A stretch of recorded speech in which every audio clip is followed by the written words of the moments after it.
이번 강의 말고 이전 강의에서는 불확실도를 어떻게 잡느냐, 그러니까 불확실도를 어떻게 결정하느냐 알아봤었고, 이번 강의 들어서 지금까지 그렇게 얻어낸 측정값들의 불확실도가 뭐 더하고 곱하고 뭐 나누고 했을 때 불확실도가 어떻게 전파되는지에 대해서 알아봤습니다. 그러면 이제 결국 이제 최종 여러분들이 보고서에 최종 값을 적어야 되지 않습니까? 그랬을 때 주의할 점이 있습니다. 규칙이 있습니다. 그것에 대해서 알아보겠습니다. 첫 번째 규칙은 불확실도의 유효숫자는 한 자리를 유지하라 하는 규칙입니다.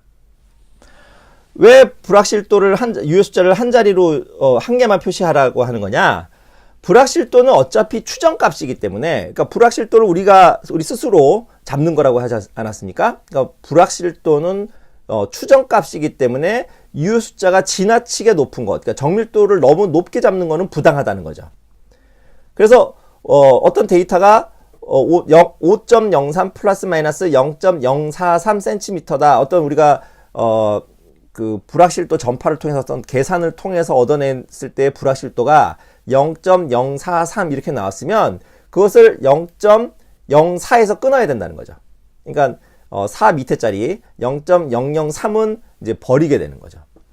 그래서 최종 답은 5.03 플러스 마이너스 0.04cm 이렇게 답하셔야 됩니다.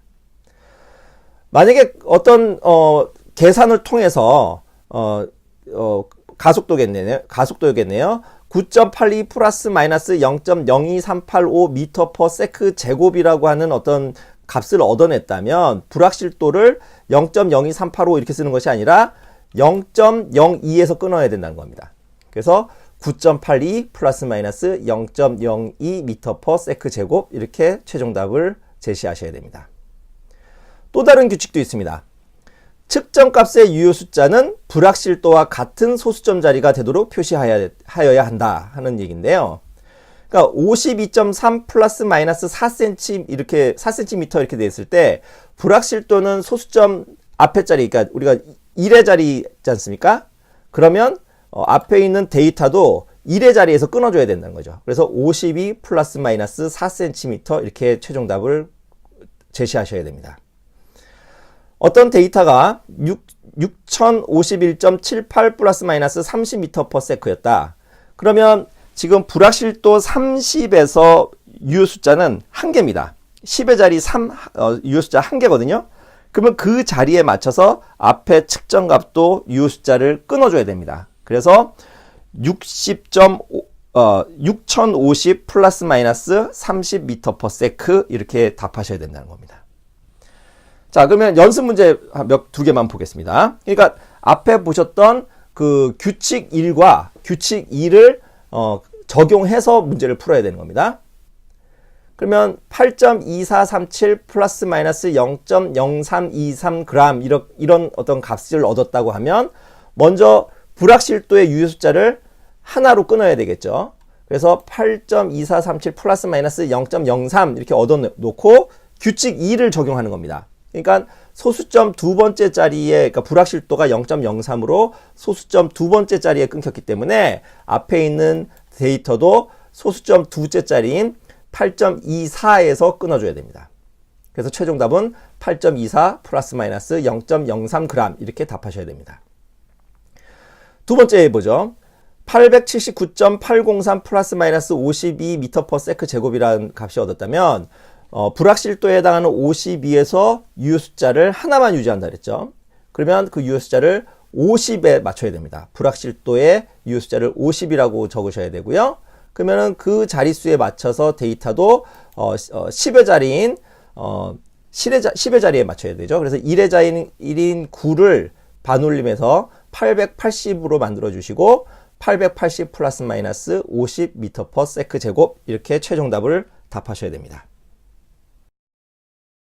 지금까지 불확실도의 전파, 그 다음에 불확실도를 계산한 다음에 표기할 때의 규칙에 대해서 알아봤는데요. 규칙의 예외 상황도 있습니다. 뭐 너무 많은 거를 지금 학습했는데 거기다가 예외 규칙이라니 이렇게 좀 걱정스러우시죠? 그런데 유튜브에 장점이 있지 않습니까? 반복 신청하시면 됩니다. 그러니까 이거를 몇 번, 한 번에 이해하시면 다행이고 이해가 잘 안 가시면 반복 시청 한 2번, 3번만 보시면 이게 한목에 그 내용들이 쫙 정리가 되실 겁니다. 예외 규칙 잠깐 보죠. 첫 번째 예외 규칙은 불확실도의 유효숫자는 한 개만 표시한다라고 하는 것에 대한 예외 상황이 한 가지가 있습니다. 그것은 불확실도의 선행 숫자, 그러니까 첫 숫자가 1처럼 작은 수일 때는 유효숫자를 2개까지도 허용한다, 이런 규칙입니다. 그러니까 7.52 플러스 마이너스 0.14cm라고 하는 거를 굳이 4를 버려서 유효숫자를 0.1이라고 표시할 필요는 없다는 거죠. 그냥 7.52 플러스 마이너스 0.14cm 이렇게 놔둬도 무방하다, 이런 얘기입니다. 그러니까 1이라고 하는, 그러니까 숫자가 작기 때문에 그 1이라고, 그러니까 0.14인데 그 밑에 있는 소수점 두째 자리까지 버려버리면 불확실도가 너무 작아지는 거죠. 그러니까 너무 불확실도가 작게 추정되는 것을 막기 위해서 이런 예외 규정을 두는 겁니다. 그러면 4.323 플러스 마이너스 1.4 미터 퍼 세컨드 제곱이다 했을 때 우리가 앞에 규칙만 따지면 유효숫자를 불확실도의 유효숫자를 하나만 놔두고 그리고 그 유효숫자에 맞춰가지고 앞에 데이터도 우리가 유효숫자를 결정했지 않습니까? 그렇게 하지 않고 그냥 1.4 미터 퍼 세컨드 1.4라고 하는 불확실도를 그냥 그대로 두고 그 유효숫자에 맞춰서 앞에 데이터도 유효숫자를 결정하면 됩니다. 참고로 국제표준기구라고 하는 ISO에서도 별도의 불확실도를 표시하는 방법을 정의하고 있는데요. 그 방법에서는 불확실도의 유효숫자를 2자리까지 허용하고 있습니다.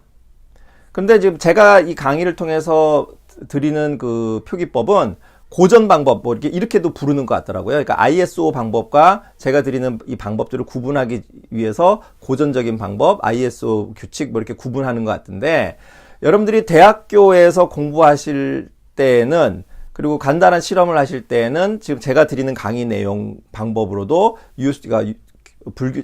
불확실도 유효숫자 처리하는 것으로 하는 방법으로 충분합니다. 근데 이제 여러분들이 전문 연구자가 되셔서 더 깊은 연구, 그 다음에 아주 수준 높은 논문을 쓰실 때는 별도로 ISO 그 규칙도 따로 공부를 하셔야 됩니다. 그건 나중에 여러분들이 스스로 하시면 되겠죠. 두 번째 예외 상황도 있습니다. 그러니까 이거는 앞에 규칙 1의 예외 상황과 연계되는데요.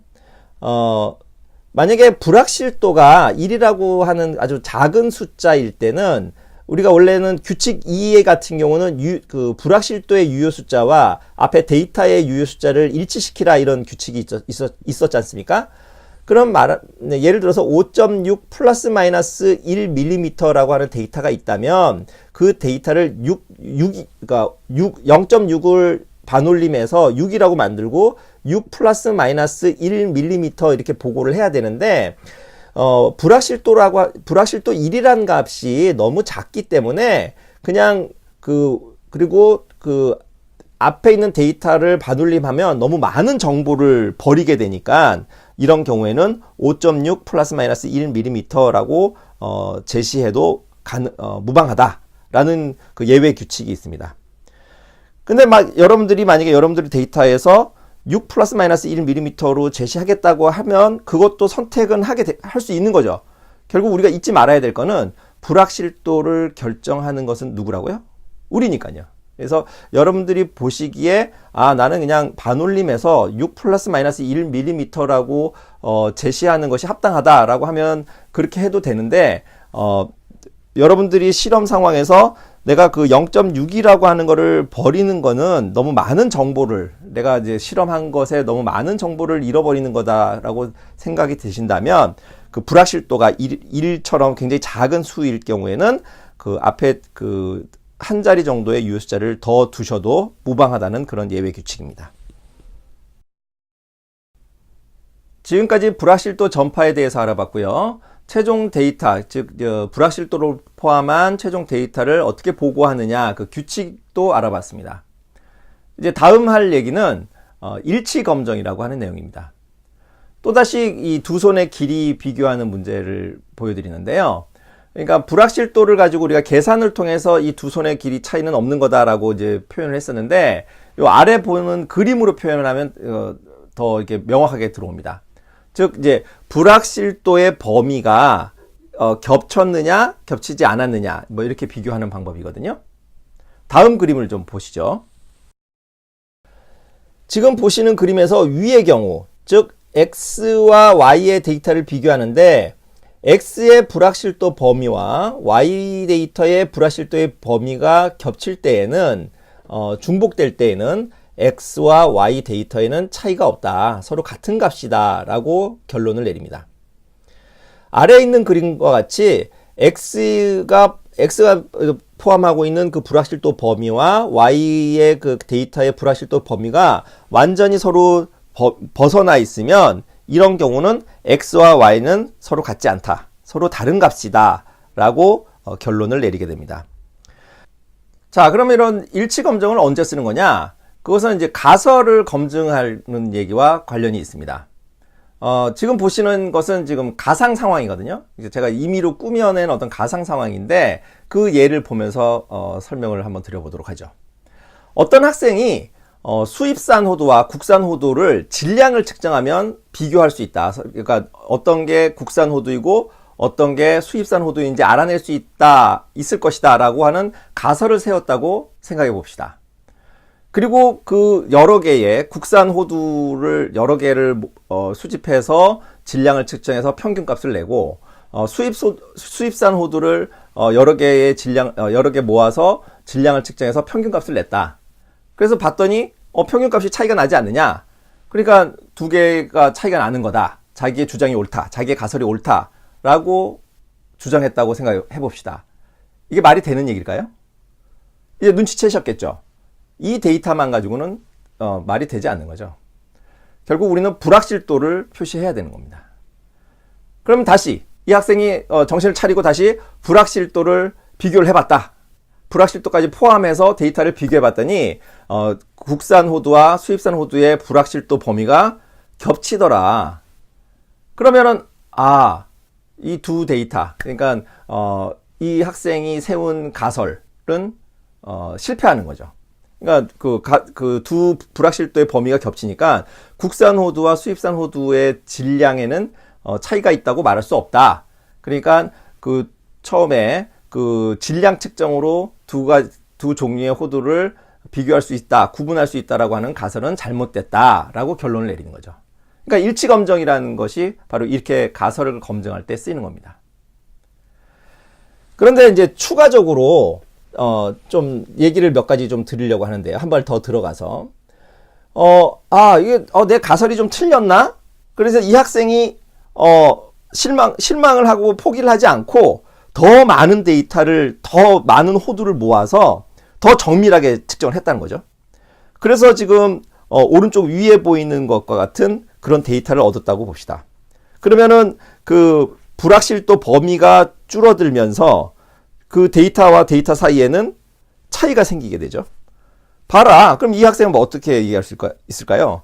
봐라. 내가 앞에 데이터에서는 그 샘플이 적어서 불확실도가 커서 그런 결과가 나왔는데 내가 더 정밀하게 실험을 했더니 이렇게 차이가 나지 않느냐. 그래서 내 가설이 맞다. 이렇게 주장할 수가 있게 되겠죠. 그런데 또 다른 연구 그룹에서 아니야. 그건 좀 너무 이상한 것 같아. 라고 해서 다시 더 측정을 해볼 수 있겠죠. 그래서 오른쪽 아래와 같은 결과를 얻어낼 수도 있겠죠. 그러니까 더 정밀하게 했는데 그 중간값이 이동하면서 국산 호두와 수입 호두의 일치 검정을 했을 때 차이가 나지 않는 결과를 얻었다. 이렇게 실험이 전개될 수도 있습니다. 제가 지금 일치 검정 과정에서 추가 실험을 통해서 가설이 다시 증명되기도 하고 다시 거부되기도 하고 하는 이런 과정을 설명드리는 이유는 이 강의의 궁극적인 목표, 처음에 말씀드렸던 과학자들은 어떻게 측정값을 통해서 참값을 추론하는가라고 하는 부분을 말씀드릴 수 있는 자리에 왔기 때문입니다. 우리 과학자들은 많은 상수를 알고 있습니다. 그런데 그 상수들은 오늘날 21세기에 굉장히 유효수자가 긴 정밀한 값들을 가지고 있죠. 그렇게 유효숫자가 긴 정밀한 상수를 알아내려고 하고 우리 과학자들이 그런 상수를 알고 있다는 것은 어떤 의미일까요? 지금 보시는 표는 아보가드로 수를 알아낸 역사입니다. 1863년, 그러니까 지금부터 대략 250년 전에 독일의 과학자 로슈미트라고 하는 물리학자가 처음 아보가드로 수에 해당하는 그런 개념을 알아내기 시작했습니다. 그때 그 로슈미트가 제시한 값은 0.194였습니다. 오늘날 우리가 알고 있는 아보가드로 수하고는 아주 큰 차이를 가지고 있죠. 그러면서 많은 과학자들은 로슈미트가 제안한 이 그 개념, 분자의 개수, 원자의 개수를 셀 수 있다라는 이 개념의 중요성을 알고 보다 더 정확한 값을 알려고 여러 가지 방법을 통해서 각자의 실험 방법을 통해서 그 값을 알아내려고 노력했습니다. 그래서 1910년대 왔을 때는 6.062 그러면서 앞에 자리 소수점 첫째 자리까지 오늘날 우리가 알고 있는 데까지 정확해진 거죠. 정밀도가 좋아진 거죠.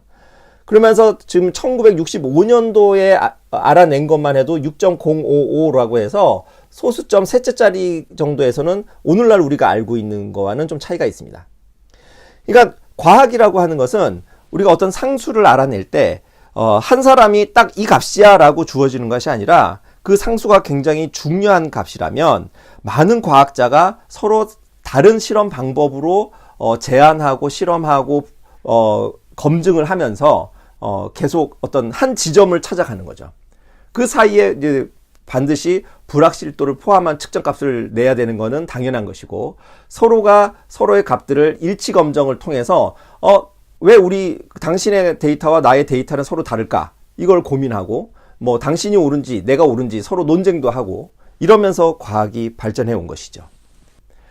그러니까 유효숫자가 우리가 길게 가지고 있다는 것, 그 자체가 이 값이 참값에 점점 근접하는 거다라는 것을 의미한다는 겁니다.